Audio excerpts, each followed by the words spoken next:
Hello everyone. आज हम discuss करने जा रहे हैं 25 जनवरी 2021 के करंट अफेयर। ये करंट अफेयर्स हमारे आगामी किसी भी परीक्षा के लिए काफ़ी ज़्यादा इंपॉर्टेंट होते हैं, जिन्हें अलग अलग सोर्सेज से कवर किया जाता है। सो देरी न करते हुए शुरू करते हैं। अपना पहला टॉपिक ये है हाउथी रिबल्स के बारे में। द हिंदू में एक बहुत बड़ा आर्टिकल छपा था कल, उसी पर यह क्वेश्चन बनाया गया है। हाउथी रिबल्स के बारे में जानने की कोशिश करते हैं ये क्या है।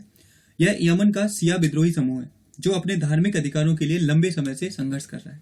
देखो, यमन मुख्य रूप से दो समुदायों वाला देश है। एक तरफ वहां पर सुन्नी समुदाय के लोग हैं और एक तरफ शिया समुदाय के लोग हैं, जिसके कारण इस देश में काफी समय से गृह युद्ध जैसी स्थिति बनी हुई है, संघर्ष चल रहा है। और उसी में से एक समूह है जिसको बोलते हैं हाउथी रिबल्स या होती विद्रोही। तो ये आपको याद रख लेना है। क्वेश्चन पूछा जा सकता है कि ये कभी कभी चर्चा में रहते हैं, तो इनका संबंध किस देश से है। तो आपको याद रखना है इनका संबंध यमन से है, जो कि हमारा एक एशियाई कंट्री है। ये आपको याद रख लेना है। अगला जो हमारा टॉपिक है वो है मनोहर पारिकर ऑफ द रिकॉर्ड पुस्तक। एक बुक है, एक पुस्तक है।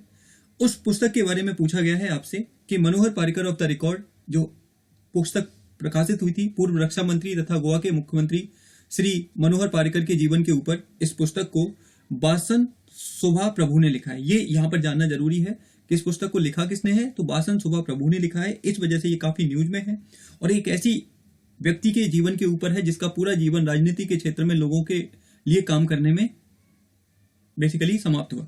तो ये आपको याद रख लेना है। मनोहर पारिकर ऑफ द रिकॉर्ड पुस्तक, इसके राइटर हैं वो हैं बामन शोभा प्रभु। ठीक है। अगला जो हमारा टॉपिक है वो है business standard of the year 2019-20।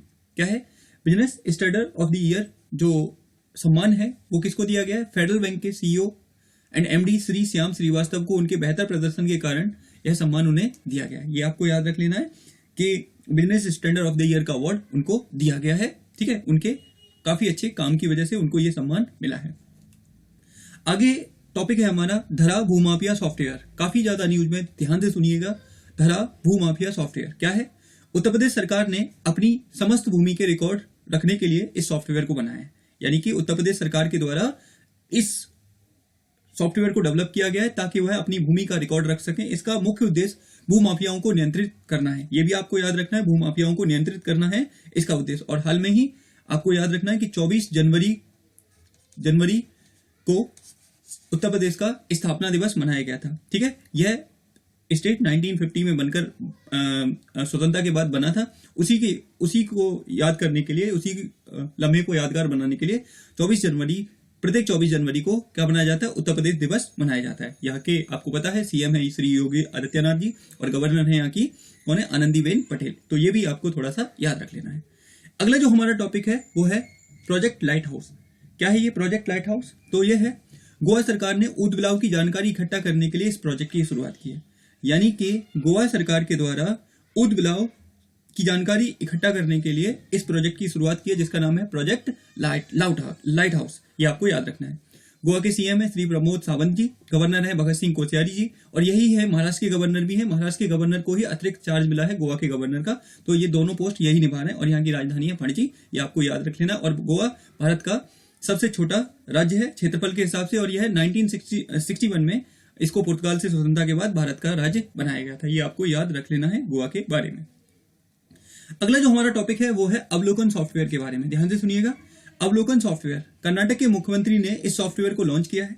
ठीक है, कर्नाटक के मुख्यमंत्री के द्वारा इस सॉफ्टवेयर को लॉन्च किया गया है। और इसका उद्देश्य क्या है? इसका मुख्य उद्देश्य अनुसूचित जाति व जनजाति के सतत विकास, यहाँ पे किया आएगा, सतत विकास को बढ़ावा देना है। यानी कि अनुसूचित जाति और जनजाति के सतत विकास को बढ़ावा देने के लिए अवलोकन सॉफ्टवेयर की शुरुआत कर्नाटक के मुख्यमंत्री श्री बीएस येदियुरप्पा जी के द्वारा की गई है। ये आपको याद रख लेना है। कर्नाटक अभी हाल में ही आपको पता है इंडिया इनोवेशन इंडेक्स जारी किया गया, उसमें कर्नाटक को पहला स्थान मिला है। पिछले साल भी इसको पहला स्थान मिला था और टेक्नोलॉजी के मामले में काफी ज्यादा महत्वपूर्ण माना जाता है। इसकी राजधानी है बेंगलोर, जिसे आईटी हब कहा जाता है। ये आपको याद रख लेना है। यहाँ के सीएम है बीएस येदियुरप्पा जी, गवर्नर है बाजूवाला भाई, जो ये भी। ठीक है, अगला हमारा जो टॉपिक है वो है राष्ट्रीय बालिका दिवस के दौरान एक दिन की मुख्यमंत्री। ध्यान से सुनिएगा, काफी इंपोर्टेंट टॉपिक है। तो प्रत्येक 24 जनवरी को राष्ट्रीय बालिका दिवस मनाया जाता है। इस दौरान एक लड़की को एक दिन का मुख्यमंत्री बनाया गया था। अभी कौन है? उत्तराखंड की बीएससी की छात्रा सृष्टि गोस्वामी को एक दिन का मुख्यमंत्री बनाया गया। तो ये अपने आप में काफी अच्छी बात है कि वुमेन एम्पावरमेंट के लिए इस प्रकार की पहले की जा रही है। अन्य राज्यों को भी कुछ ऐसी ही पहले करनी चाहिए जिससे कि वुमेन एम्पावरमेंट हो, लड़कियों को आगे बराबर का अधिकार मिले। तो ये उत्तराखंड सरकार की काफी अच्छी पहल है, आपको याद रखना है। और गुजरात के सीएम है श्री त्रिवेंद्र सिंह रावत और यहाँ की गवर्नर है बेबी रानी मौर्य। यहाँ की 2 राजधानियां हैं, एक है ग्रीष्मकालीन राजधानी है गैरसैंण और आपकी शीतकालीन राजधानी है यहाँ की देहरादून। तो ये भी आपको याद रख लेना। और इस स्टेट को 2000 में बनाया गया था यूपी से अलग करके, तो ये भी आपको याद रखना है उत्तराखंड के बारे में। अगला जो हमारा टॉपिक है वो है उत्तर प्रदेश दिवस। मैंने अभी आपको ऊपर भी बताया था, फिर मैं दोबारा बताता हूं। उत्तर प्रदेश दिवस क्या है? 24 जनवरी 1950 को उत्तर प्रदेश को ये नाम दिया गया। इसी दिन को यादगार बनाने के लिए यह दिवस मनाया जाता है। यानी कि पहले इसको अवध प्रांत के नाम से जाना जाता था, फिर बाद में इसको उत्तर प्रदेश नाम दिया गया। 24 जनवरी 1950 को उसी दिन को याद करने के लिए उत्तर प्रदेश दिवस मनाया जाता है।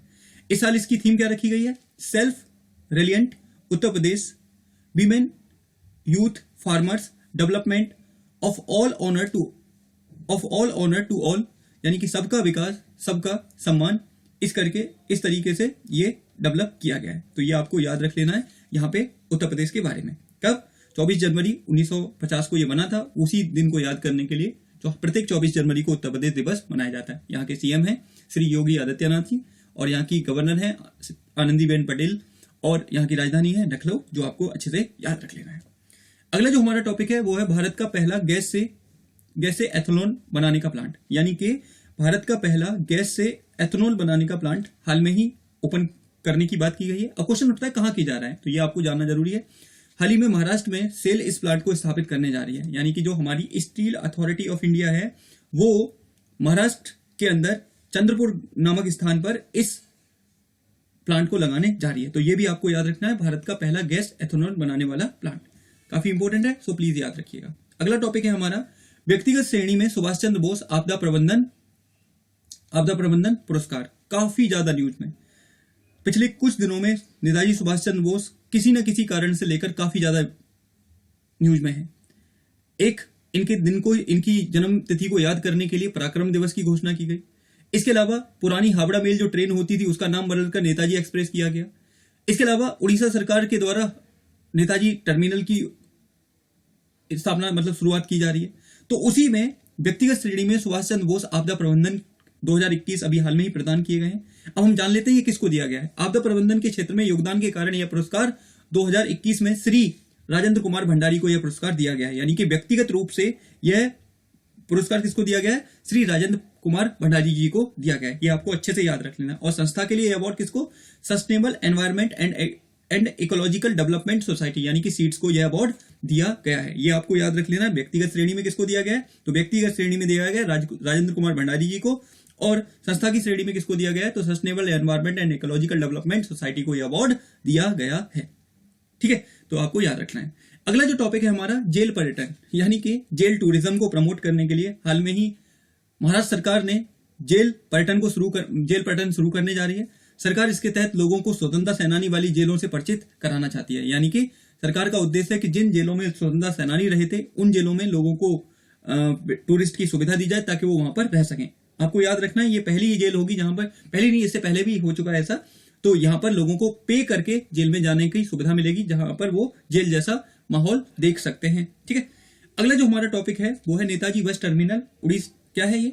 उड़ीसा सरकार ने कटक में इसकी नींव रखी है। यानी कि नेताजी सुभाष चंद्र बोस को यादगार बनाने के लिए उनके नाम पर नेताजी बस टर्मिनल की शुरुआत उड़ीसा सरकार के द्वारा कटक में की जा रही है।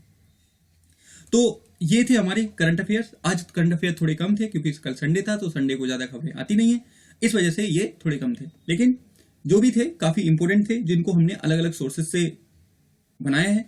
अगर ये सीरीज आपको पसंद आती है तो इसे लाइक करें, दूसरों के साथ शेयर करें, चैनल को सब्सक्राइब करें, जिससे कि ये सीरीज ऐसे ही चलती रहे।